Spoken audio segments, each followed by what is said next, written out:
So you're a new agent and you're getting ready to list your first house, and you might be thinking to yourself, well, I just get pictures done, I throw it up on the MLS, and pretty much that's it, right? Well, not exactly. There is a lot more that goes into it, and especially if you want to get it done right and turn that client into somebody who's going to use you over and over again and be a referral partner for life. So I get asked this a ton, which is, what is this step-by-step process, start to finish, of listing someone's house and getting it sold? Well, today we're gonna jump right into it. If this is your first time to the channel, my name is Frank Kritzman and I'm a real estate agent up in the Panhandle of Florida, and I love helping agents grow their business with social media and problem solve in new and exciting ways that are outside of the standard norms of your brick and mortar brokerage. Without further ado, let's get right into it. The very first thing that you want to do is, however that lead came in or however you got in contact with that person, first thing you want to do is get their address and do all of your research. So the first stage is all of your pre-stage research. Now, this is going to be looking at comps on the MLS. You're going to go in the tax appraiser website and you want to look up the previous sale history and see how long the house has been in the family. Look up houses that are close to it. You want to look at the satellite view of the house and you want to see, is the house close to any big landmarks? You also want to take a look at the deed to make sure that you're actually talking to the sellers and how to spell the seller's name correctly, and make sure that you are actually going to sit down with all of the decision makers for that home. The other thing you want to do is get some market statistics for the area that that house is in. You want to find things out like the average days on market, average price point, how many homes are for sale in that neighborhood. These are all the preparation things that you are doing to get ready for what we call the listing appointment or the listing presentation, which is the second step. Before you actually get into the presentation portion, what you want to do is you're going to go through that house with the homeowner and you're going to have them do a full tour, a full walkthrough of that house. You want them to show you every single square inch, every nook and cranny. You want them to talk about their favorite things about the house, their least favorite things about the house. You just want them to go on and feel free to take plenty of time in this step. You want to be taking notes about anything in the house that might need to be repaired before it gets ready for the market. You just really want to get as detailed as possible. You're doing a few things here, right? First, you're doing this because that seller, they know everything about the house. They know more than you do. And so who better to talk to about the house than the person who's actually lived there for years? They're going to just know every little thing about it that you are not going to really see from walking around. The other thing that you're going to be doing while you're walking around is finding something to connect about. You're going to be digging up some personal stuff and just being relatable and trying to have a good time with that homeowner. You're breaking the ice and you're showing them that you care, and by showing them that you care, you're actually showing them your value. You're taking the time to talk to them. You're taking the extra step to really dig in deep, and they're going to take notice of that. That's a question that comes up a lot as well, which is, how do we show our value to clients when we're at the listing appointment?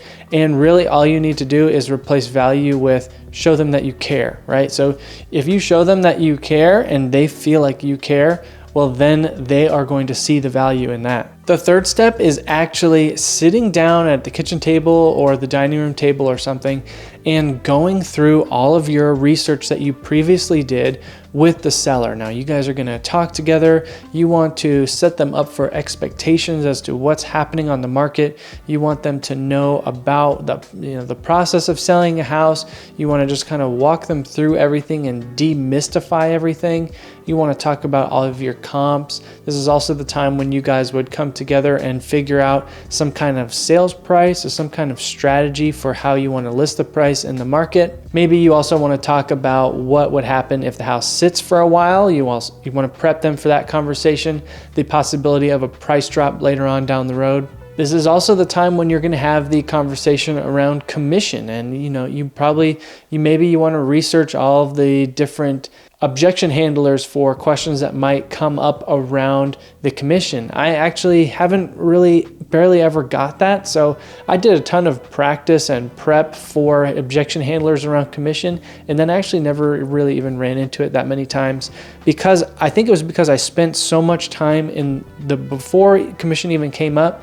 I'm just so focused on them and their situation that by the time we get to commission, they already understand. They know why my commission is what it is. When that commission talk does come up, you want to, you are a business, so you do want to make sure that you're making money, but you want to be competitive, and you also want to balance not being needy at all. You don't want to come off as like needing that check or needing that commission, because the seller is going to see right through that and they'll kick you right to the curb. The other thing you want to do is get a really good idea of what their actual expectations for you are, right? You want to have that conversation about, what are you expecting? What have previous agents done for you that you liked? What did they not do? What did they do that you didn't like?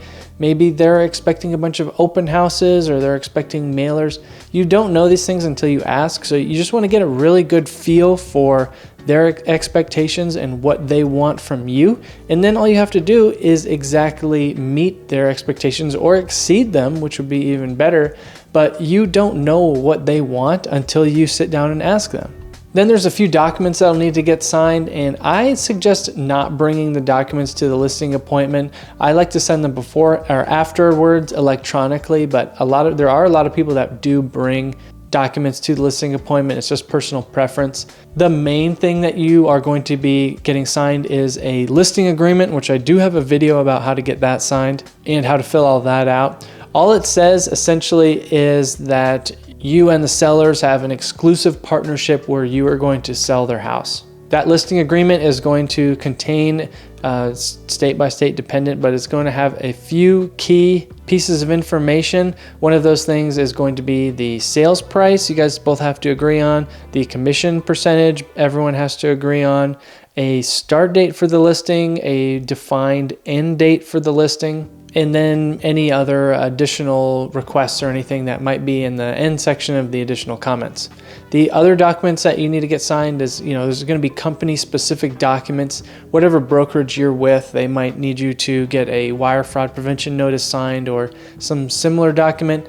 And then you're also going to have the sellers fill out a seller's disclosure where they're going to write any material defects that might affect the value that they are aware of with the house, so that you can have that posted up with the listing. So you've done all your walkthrough, you've done the listing presentation, you got your listing agreement signed. Now it's time to move on to step 4, which is getting everything scheduled to get that house ready to get on the market. More than likely, one of the first things you're going to get scheduled is the photos. And I cannot stress this enough. You absolutely need to get professional photos. Going in there and doing cell phone pictures, it just looks so bad. I know from me personally, not going to sugarcoat it, I look down on other agents that use cell phone pictures in their listings. I just do, especially when you look at a listing and the house is like $1 million or $700,000, and that means your check is going to be massive, and these agents are going in there and taking cell phone pictures of $1 million property. To me, it's just disrespectful, and it's not looking out for the best for your client. So what you want to do is make sure you get professional photos. They're not expensive. It's like $150. You need that listing to look good because you are going to be sending that listing out to everybody, and you need to make sure that your name is associated with quality. Another thing that you are probably going to get scheduled is having someone come out and install the sign in the lockbox. And for years, I did my own lockboxes and my own signs, and I would suggest at some point hiring somebody to do that for whatever reason. Every time I'm going to install a sign, I'm always so nervous that I'm about to jam the sign into like an electrical wire or something. Plus, not to mention you have all the time of driving out there, it's just not worth it. And maybe you're also going to get some additional marketing materials made up, like you're going to have some mailers made up, or maybe if it's a really like nice luxury property, you want to order a listing video as well. So this is another thing that you're getting scheduled, and you're just kind of getting everything prepped and planned and ready to go. And once we get all that done, we're going to be moving on to step 5, which is getting everything uploaded into the MLS. First thing we're going to do is upload all of the pictures.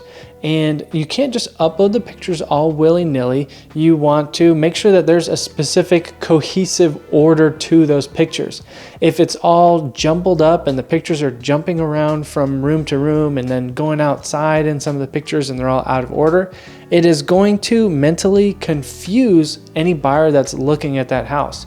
So you want to keep things in a cohesive order, and ideally you'd like to have the kitchen kind of early on in the pictures because the kitchen is usually one of the major selling points of a house. You want to have the pictures set up in a way where it's almost like you're walking through the house or taking a tour.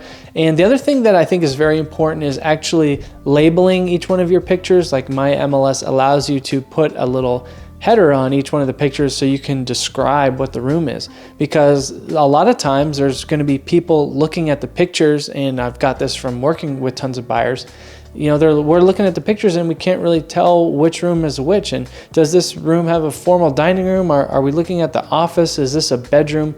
What's going on here? So I would also make sure you label each one of your pictures in the MLS so that when somebody is scrolling through the photos, they can see, all right, this is spare bedroom 1, this is spare bedroom 2, this is the flex room, this is the formal dining room. It's just gonna make sure everything is very organized and cohesive, and it's just going to help drive engagement and views for your property. The next thing you want to do is write an engaging and enticing property description that makes somebody want to go and see the house. There's a lot of people that use ChatGPT for this now, so you can go that route, but I still prefer to do things the old-fashioned way. I like to write out my own property descriptions, even though it can seem like that's like one of the most daunting tasks of this entire process, is writing a captivating property description. But you want to write something, well, I like to write something that tries to describe how the house feels and how it makes you feel, or how close it is to something that's very convenient, something about the house that you can't see from the pictures. I think that a bad property description just physically describes all the features that are actually visible in the pictures and is not really adding any extra information. So I like to add things that is just not possible to see from the pictures. You also want to make sure that you have uploaded all of the correct utility information to the listing. So this kind of minimizes questions you get later on if the listing is completely filled out. Get all your documents uploaded into the listing. And then the next thing what you want to do is send that listing, hopefully it's in like a coming soon status, like we can have our listings coming soon. What you want to do is send that listing over to the sellers and say, hey, Mr. and Mrs. Seller, I just want you to take a look at this listing. I'm still working on it, but I just want you to read through it and let me know if there's anything that you want me to add or change. And the reason you word it like that is just in case you are actually done with it and you send it over to them and there's like a obvious spelling error that you missed, you just don't really want to look like a dummy. So I send that listing over there and I say, hey, I'm still working on it. Check out this draft. And you know, which is true, you are still working on it because it's not active yet.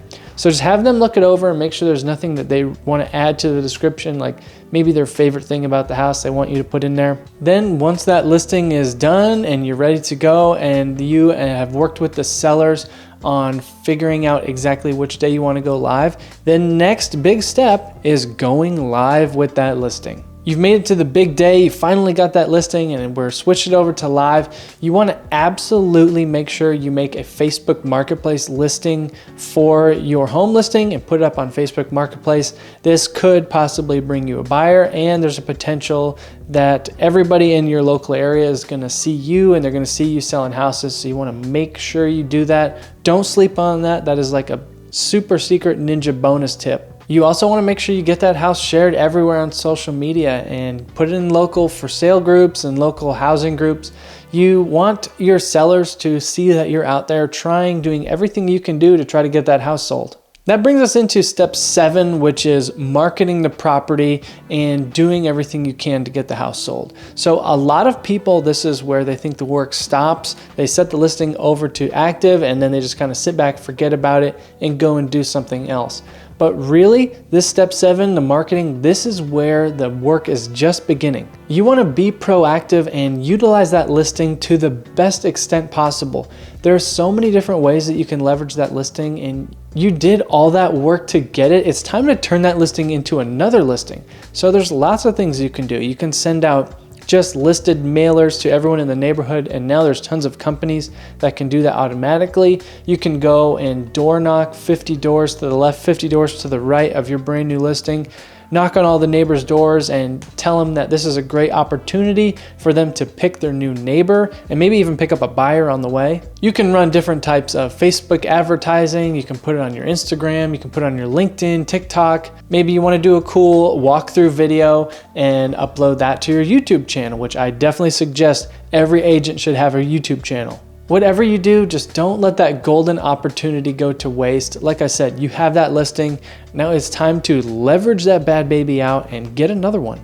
If you're doing step 7 correctly, that is going to move us into step 8, which is getting showings. So you're going to be getting showing requests over to your phone, and agents are going to be texting you, and then you are going to be deconflicting those scheduling times for the showings with the sellers, and that can kind of be a little bit of a tedious process, making sure that everything is kind of lining up and making sure that agents are getting there on time, because a lot of agents are going to be showing up late to those showing appointments, unfortunately.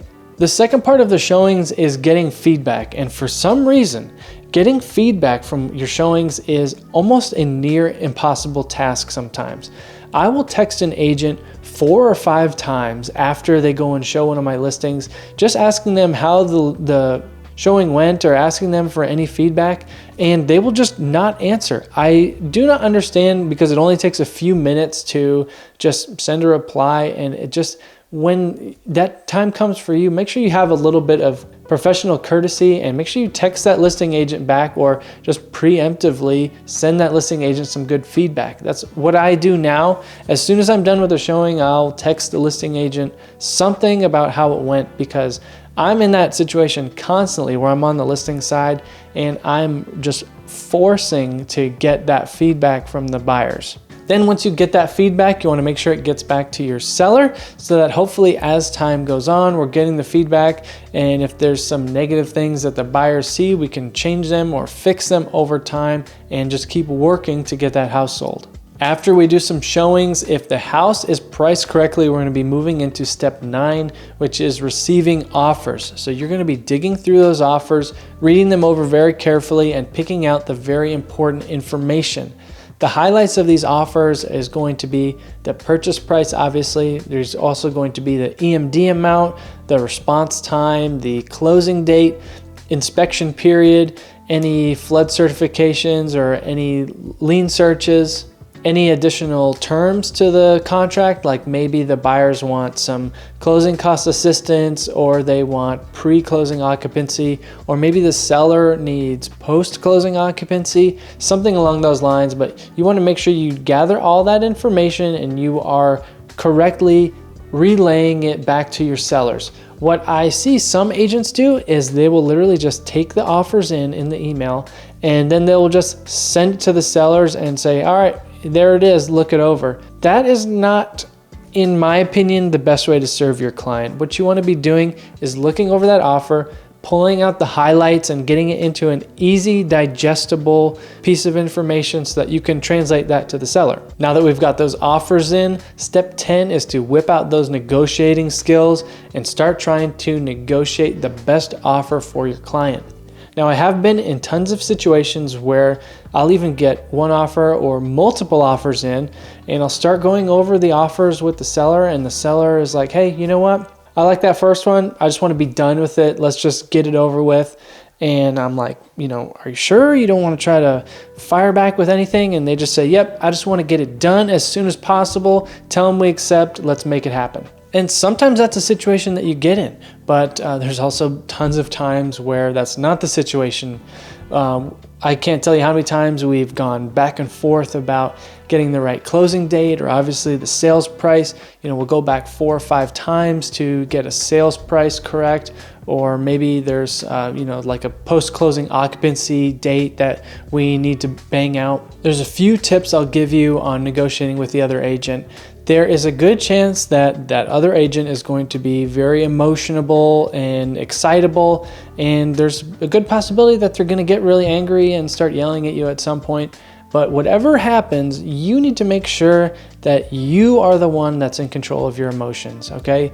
You cannot control how other people act, you can't control how other people treat you, but you can control how you respond. And at the end of the day, if you want to get your client the best deal, the best thing you can do to make sure that happens is Just try to stay level-headed and just think about whatever they say, whatever they do, how can I get the best deal for my client? What action here is eventually going to result in my client getting the best deal possible? And that's really what you need to stay focused on. Those other agents, they're going to try to walk all over you, and it's just a very fine balance that you are going to have to figure out over time. The other thing that I'll say about negotiations is that you should never let a deal die. And here's what I mean by that. If you are at the point where you get an offer, you now have a seller that wants to sell, a buyer that wants to buy, and you are in the middle, right? And so now, and maybe there's another agent that's in the middle with you.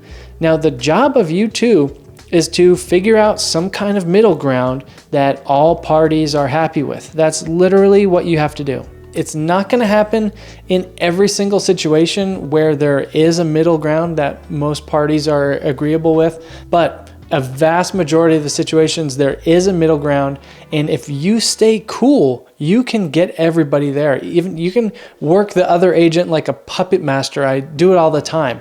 You just have to do whatever you need to do to make sure that the deal goes through where your seller or your buyer, whoever you're working for, is getting what they want. If your client just says no, or maybe their client just says no, you want to do everything you can to prompt some kind of counter offer from somebody, even if it means, getting them to just send over a second offer.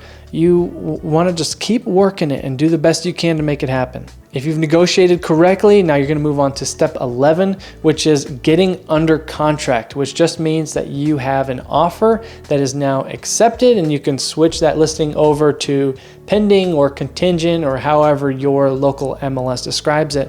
And the first thing that you need to do is make sure you take that signed contract that's fully executed with all of the addendums and everything, and that contract needs to get over to the lender, and it also needs to get over to the title company so that they can each start doing their own individual processes. In this contract phase, there's a few large milestones that you're going to be working through.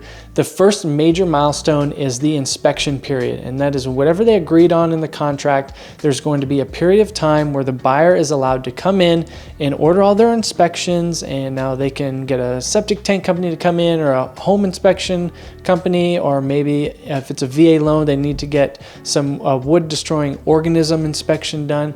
So they're coming through and doing all these inspections, and based off of the result, there's a lot of things that could happen. First off, a buyer might try to back out, and if that is possible, you remember what I said, don't let a deal die. Do what you can to try to see if you can, instead of letting them walk away, try to see if there's some kind of middle ground there.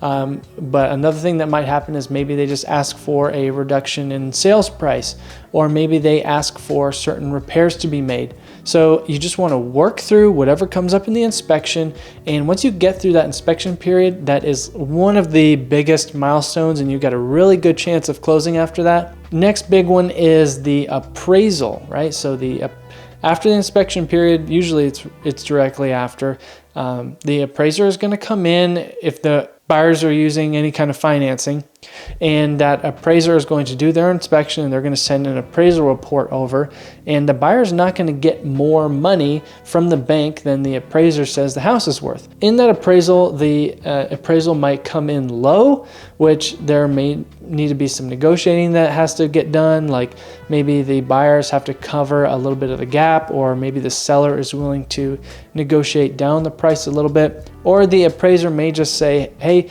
the appraisal it comes in at value, but we just need a few repairs that need to get done. Like I've been in some situations where the appraiser wants a couple pieces of siding fixed, or they want a gutter fixed, or something like that. Once you get through the inspections and appraisals, you are so close. You are almost there. If you can get through the inspection and the appraisal phase, there is a very high likelihood that you are getting to closing. Not 100%, but you're almost to the finish line. Now you're going to be moving to step 12, which is the final walkthrough. And you want to make sure that you prep your sellers before that final walkthrough happens, and just let them know the condition of the home that it has to be left in. I have been in some situations where the sellers didn't exactly leave the house the way it was supposed to, including one situation I was in where the buyer went to the final walkthrough directly before he was supposed to close, my sellers had already signed and they had already left town and they were on the way to their new city. And the buyer said he's not signing the paperwork because there was some issues with the paint. And I actually had to drive out to the property because the other agent, she wasn't really interested in negotiations or trying to figure out a solution. So I actually drove to the property and talked with the buyer myself, even though I was representing the sellers. I talked to the buyer and come up with a solution where I was gonna hire a guy to come in and me and him were gonna patch some walls together and clean up a few small things and repaint some different sections of the house. And I wrote up an agreement with him that I was gonna have these things done in exchange for him signing that day. And my sellers didn't even actually know about any of this. I just got it all done for them. I was going to tell them if it ended up not closing that day, but it ended up being fine. And the result was the house closed and my sellers did not have to deal with any of that stress, which is ultimately the whole reason that why we exist in the first place. So we got through the final walkthrough. Step 13 is actual closing. You are making sure that your client is scheduled to go and sign all their documents at the title company, and you're facilitating the transfer of keys, making sure that both parties cancel their utilities, making sure the seller is set up to cancel their utilities and the buyer is set up to get their utilities set up at the new house. You're just facilitating that transfer process and make sure that all parties are doing what they're supposed to do. Now you might be thinking, all right, we closed, I got my check, and that's just about it, right? Well, no, there's one very, very important step, and that's step 14 or whatever number we're on now, and that is nurturing that client. So I can't stress enough how valuable it is to acquire a new client, right? There's so much work that's involved in getting a house ready to sell, getting it on the market, getting it actually sold and to closing. And now that you have this client, you want to nurture that relationship. It could be through putting them on an email list, which is not really personal in my opinion. Maybe you want to send them quarterly gift baskets, or make sure you check in with phone calls, or invite them out to coffee or food, invite them to some meetups that you have with your clients. Whatever you do, you just have to do something that is natural and doesn't come off needy, so that that person thinks of you all the time when somebody else has a real estate need. That new client of yours is going to throw your name out there and help you to continue to grow your business. And it's just so important that you just continue to nurture that relationship. A new client could very well result in 7 to 10 deals over the life of your business. And that's per client, and just from referrals and repeat business and things like that. And I think that's just about it for today. That's the entire process. If you have any questions, make sure you leave them down in the comments. If this video was helpful for you, make sure you smash like, and I'll see you in the next video. Have a great day.